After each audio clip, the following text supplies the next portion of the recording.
গুরুত্বটা একটু বুঝিয়ে বলি আমরা।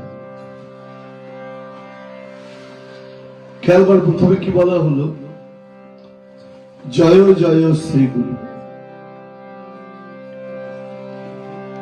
জয় জয়ের মতো জয় জয় মানেটা কি? একটা জয় দিলেই তো হয়, দুটো জয় দেওয়ার কারণটা কি? দেখো, একটা মানুষের অনেকগুলো গুণ থাকে। যেমন আমরা বললাম, লোকটা খুব ভালো ডাক্তার, আবার রান্নাও করে দারুণ, আবার সুন্দর গান করে, তাহলে দারুণ রান্না করে, সুন্দর গান করে, এগুলো কিন্তু তার একটা অ্যাডজেক্টিভ। তা গুরুদেবের প্রথমে জয় দিলাম কেন? জয় দেওয়ার কারণ তিনি যে সম্পদ তার ভেতরে আছে, তার যে করুণা আছে, সেই সম্পদের জয় দিলাম প্রথমে। সম্পদ বলতে গুরুদেব কিসের ভান্ডারী?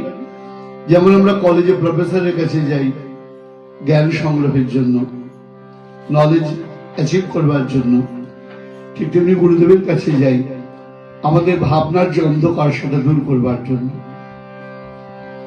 তার যে নলেজ, তার যে ভগবত জ্ঞান, শাস্ত্র পরিষ্কার করে উল্লেখ করে দিয়েছেন। আমরা তো বুঝি না, এগুলো বুঝি না। আমি কাউকে কিন্তু অভিযোগ করি না, কারণ বোঝানো আমাদের হয় না, বা যেটুকুনি বোঝানো হয় is not sufficient for us. তুমি বলো না, তোমার বাচ্চা একদিন পড়ে যদি সারা বছর না পড়ে, সে পড়াটা কি, তার এডুকেশনটা তার কি ব্রেনে থাকবে? আমি যার জন্য কখনো অভিযোগ করি না, দেখবে, কারণ সারা বছরে আমরা কোনো টাচে থাকি না।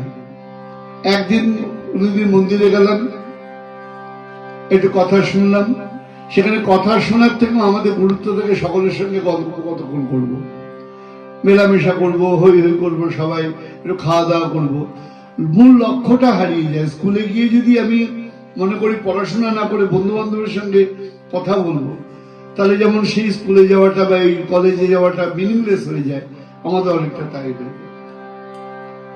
এর কারণ হচ্ছে আমরা অনেকদিন পর দেখা পাই। আর মানুষ যতই স্বাধীনতা ভোগ করুক না কেন, একা থাকতে কেউ পারে না। তোমার পৃথিবীতে কেউ নেই, তুমি একদম একা। ভেবে দেখো তো, তোমার বাঁচার ইচ্ছাটাই হারিয়ে যাবে। বাচ্চারা দুষ্টুমি করে, হ্যাঁ, বদমাইশি করে, বিছানাকে মানে নষ্ট করে দেয়, এরপরেও সন্তান চাই আমরা। হ্যাঁ, আত্মীয় স্বজনের সঙ্গে খোটামুটি লাগে, গন্ডগোল লাগে, হ্যাঁ, কেউ বিশ্বাসঘাতকতা কাজ করে, তবু আমরা আত্মীয় পরিজন চাই, কারণ একা বাঁচতে ভালো লাগে না। নিস্তরঙ্গ জীবন কারোর আনন্দদায়ক হয় না। তা যেহেতু এই পরিস্থিতি, যেমন ধরো একটা কথা বলছি, তোমাদের এখানকার দিয়ে বলছি, তোমাদের মাঝে মধ্যে মন্দিরে কি হয়? সত্যনারায়ণ পুজো হয়। সত্যি করে বলো তো, নারায়ণ শব্দের মানেটা আমরা জানি কি? নারায়ণ আবার মিথ্যা নারায়ণ কোন কালে হয়? নারায়ণ তো সত্যি। একবার কেউ চিন্তা করি, নারায়ণ পুজো মানে হই হুল্লোড় হবে সেদিন একটুখানি। আমি কোনো পার্সোনালি কাউকে বলছি, আমি সবাইকে বলছি, কিন্তু সবাই মেন্টালি আমি জিজ্ঞেস করবো পার্টিকুলারলি সবাইকে, নারায়ণ মানে বলো। একজন যদি বলতে পারে, নাক কেটে ফেলে দেবো আমি, আমার নাকটা অক্ষতে থাকবে, আমি জানি। কারণ কেউ আমরা এগুলো নিয়ে ভাবি না। নারায়ণ পুজোতে খাওয়া দাওয়াটাই আমাদের কাছে মুখ্য, নারায়ণ মুখ্য নয়। তো যেখানে খাওয়া দাওয়াটা মুখ্য, নারায়ণ মুখ্য নয়, যেমন দুর্গা পুজো হয় আমাদের দিকে, তোমাদের দিকে হয়। দুর্গা মানে কজন জানে? বললেই বলবে মহিষাসুরকে মেরেছিল। আরে মহিষাসুরকে মেরেছিল, তার নাম মহিষাসুর মর্দিনী। দুর্গা কেন? দুর্গ নামক অসুর যে ছিল, তাই আমরা কেউ জানি না। যাই হোক, এইটা জানানোর জন্য কিন্তু এত 14 ঘন্টা 45 মিনিট জার্নি করে আসা। এখানে আমি খেতে ঘুমোতে আরাম করতে আসিনি, হ্যাঁ, এই উদ্দেশ্য নিয়ে আসা, এত দূর জার্নি করে আসা।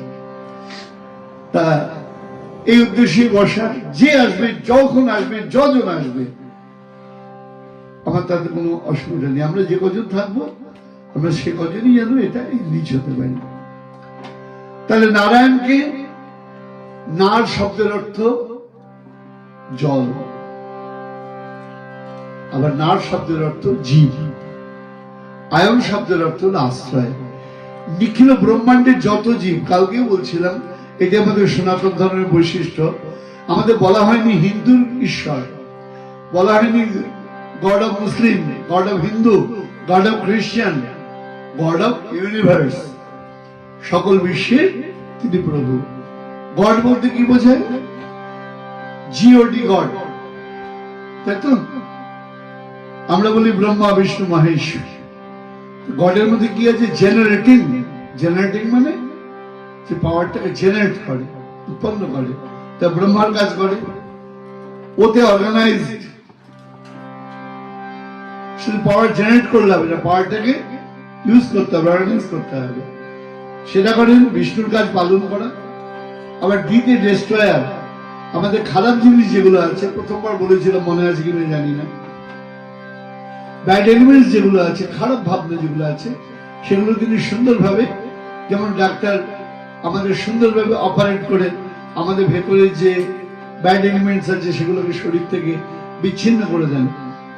কারণ এটা সত্যি কথা, ভালো একটা যদি তুমি ফুল ফোটাতে চাও, তার জন্য পরিশ্রম করতে হবে। একটা গোলাপ ফুল ফোটাতে গেলে পরিশ্রম করতে হয়, কিন্তু তুমি ভেবে দেখো তো, রাস্তার পাশে যে কত গাছ, কত ফুল, আগাছা, তার জন্য পরিশ্রম করতে হয় কি? তা খারাপ ভাবনাগুলো অটোমেটিক জন্মায়। ভালো ভাবনা তৈরি করতে গেলে কিন্তু তোমাকে পরিশ্রম করতে হবে। একটা মানুষকে যদি এমনি ছেড়ে দাও, অটোমেটিক খারাপ হয়ে যাবে। ভালো করতে গেলে পরিশ্রম করতে হয়। এই জন্যই ভালোর এত দাম, এত কদর, এই জন্য। হ্যাঁ, এটা পরিশ্রম করে অর্জন করতে হয়। আমরা যে কথা বলছিলাম, তাহলে সর্বজীবের আশ্রয় যিনি, তিনি হলেন নারায়ণ। তাই সর্বজীবের যিনি আশ্রয়, তাকে যদি পুজো না করো, পুজো মানে কি বলো? পুজো মানে কি? When you will give respect to anybody, that's called puja. যাকে তুমি সম্মান প্রদর্শন করবে, তার নামই হলো কি? পূজা। You understand? পূজা কাকে বলে? আমি যে বললাম, বুঝতে পারলে? What the definition of puja? আমি এক্ষুনি বললাম, when you will give to respect to anybody. Anybody मतलब your parents, God, your school, যাকে তুমি রেসপেক্ট দেবে, রেসপেক্টের নামই হচ্ছে কি বাবা? বলো। পূজা। আচ্ছা, পূজায় কখনো আমরা ফুল দিই, তাই না? আমরা তো স্টোন ইউজ করতে পারি, স্টোন দিয়ে ভগবানের চরণে দিয়ে দিলাম, বলে না, ফ্লাওয়ারটা কি? সফট, গুড স্মাইলিং, এবং কি আছে? হানি তার ভেতরে রয়েছে, মধুর। এই জন্য ফুলকে বেছে নেওয়া হয়েছে। ফুল কার প্রতীক? আমাদের সিম্বল অফ হার্ট। আমরা তো হার্ট কাউকে দিতে পারি না। যেমন তুমি কাউকে যদি, তোমাদের দেশে কি হয় জানি না, হ্যাঁ, তোমাদের দেশে তো অ্যাপ্রোচের কোনো এবিসিডি নেই। হ্যাঁ, তা আমাদের কোনো অ্যাপ্রোচ যদি কেউ করে, কোনো গার্লফ্রেন্ড বয়ফ্রেন্ড যদি অফার করে, হ্যাঁ, অ্যাপ্রোচ করে নিজেকে, তাহলে কি বলে? কি দিয়ে অ্যাপ্রোচ করে? ফ্লাওয়ার দিয়ে। সেই তোমার ফ্লাওয়ারের বদলে স্টোন দিয়ে করে না। একটা বড় স্টোন নিয়ে গিয়ে বললাম আই লাভ ইউ, তো স্টোন দিয়ে মাথায় মেরে মাথা পাঠিয়ে দেবে। হ্যাঁ, ঠিক আছে। বা ফুল, ক্যাবেজ নিয়ে চলে গেলাম, কলিফ্লাওয়ার নিয়ে চলে গেলাম, সেটা মাথায় মেরে দেবে। তা ফ্লাওয়ার নিয়ে যাই কেন? ফ্লাওয়ার স্মাইলিং, হানি আছে। ঠিক তেমনি সিম্বল অফ হার্ট আমরা পূজা করি ফুল দিয়ে, এবং তার মধ্যে কি থাকে? দেখো, চন্দন। চন্দন কি? সুন্দর গন্ধের জন্য প্রসিদ্ধ। এবং আর একটা কি চন্দনের বৈশিষ্ট্য? চন্দন খুব ঠান্ডা, কোল্ড। হ্যাঁ, মাইন্ড যদি কারো কুল না হয়, সেখানে ঈশ্বর কখনো বসেন না। তাই পুষ্প চন্দন দিয়ে আমরা পূজা করি। কখনো ভেবে দেখেছি কি এগুলো কখনো? তাহলে পুষ্প চন্দন দিয়ে পূজা করার কেন? ঈশ্বর সচন্দন পুষ্পং, অর্থাৎ হে প্রভু, পুষ্প নয় আমার হৃদয় তোমায় দিচ্ছি, এই হৃদয়ের মধ্যে আমার অনুরাগ, আমার ভালোবাসা মধু আছে, হানি। হ্যাঁ, আমরা তখন হানি মনে করি মানি, যার ডলার বেশি তার হানি বেশি, লোকে তার পিছনে দৌড়ায়। হ্যাঁ, বড় লোকের বাড়ি নিমন্ত্রণ, ধনীর বাড়ি নিমন্ত্রণ সবাই যেতে চায়। হ্যাঁ, আর গরিবের বাড়ি হলে অ্যাভয়েড করে। তিনটে নিমন্ত্রণ নয়, এক সেম ডেটে তিনটে যদি ইনভাইটেশন কার্ড পাও, কার্ডটায় যাবে যে সবচেয়ে রিচেস্ট তার বাড়িতে। এখন কাছে রয়ে গেছে রিচেস্ট রাই। সবার ক্ষেত্রে নয়, কখনো কখনো। হ্যাঁ, তাই বলে তোর ভাই বিয়ে হলে কিন্তু অন্য জায়গায় যাবি, এরকম ব্যাপারে আলাদা কথা। তিনজন ফ্রেন্ড থাকে, আমি যদি সিমিলারি বলি, আমরা কি দেখি, আবার কি গিফট দেওয়ার ক্ষেত্রেও দেখবে। তুমি যদি ধনী বাড়ি হয়, তোমাকে সেইভাবে গিফট নিয়ে যেতে হবে, তা নাহলে মনে হবে আমার প্রেস্টিজ বোধহয় থাকলো না। হ্যাঁ, কিছু করার নেই, এগুলো সামাজিক বিন্যাস নয়, এটা মেনে নিতে হবে। তুমি গায়ের জোরে যেটা অরিজিনাল সেটাকে অ্যাভয়েড করতে পারো না। হ্যাঁ, আমরা কিছু করার নেই, এটাই সমাজের স্ট্যাটাস হয়ে গেছে। তো যাই হোক, তা তোমাদের দেশের সঙ্গে আমাদের দেশের তফাৎ কোথায়? তোমাদের এখানে সামাজিক বিন্যাসের তফাৎ অতটা নয়, আমাদের ওখানে তফাৎটা অনেক বেশি। Poor too much poor, rich too much rich, যেটা আমি এখানে এসে অতটা আমি দেখি না। হ্যাঁ, প্রত্যেকের একটা স্ট্যান্ডার্ড অফ লিভিং আছে, যেটা আমাদের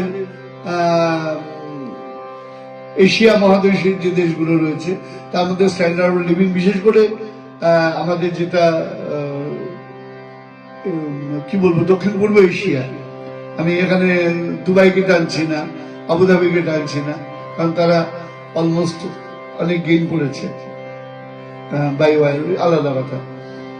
তো যাই হোক, তা নারায়ণ শব্দের অর্থ হলো সর্বজীবের আশ্রয়, সবাই তার পুজো করবে, এখানে কোনো আলাদা করে কোনো প্রতিষ্ঠান নেই, তাই নারায়ণ পূজা করি। নারায়ণ পূজার উপচার কি বলছে? নারায়ণ পুজো নয়, যে পুজো করো না কেন তাতে প্রথমে তোমাকে নারায়ণ পুজোই করতে হবে। বলে এখন মোবাইলের দিকে ধ্যান দিস না, সারাদিনই চলছে, এটা মন দিয়ে শুনে রাখ, চলে গেলে আর বলার কেউ থাকবে না। কিরকম? আমরা যে পুজোই করি না কেন, ঠাকুর মশাই আচমন করে। আচমনে কি বলে? কালী পুজো হোক, দুর্গা পুজো হোক, যে পূজাই হোক, দেখবে ওম বিষ্ণু ওম বিষ্ণু ওম বিষ্ণু তদ বিষ্ণু পরম পদম সদা পসরতি সূরায় দীবিবে চক্ষুরাততম। তাহলে প্রথমেই আচমনে কি করা হলো? কার আচমন? বিষ্ণু আচমন। তাহলে সব পূজাই কার পূজা হয়ে গেল? বা বিষ্ণু পূজা, নারায়ণ পূজা হয়ে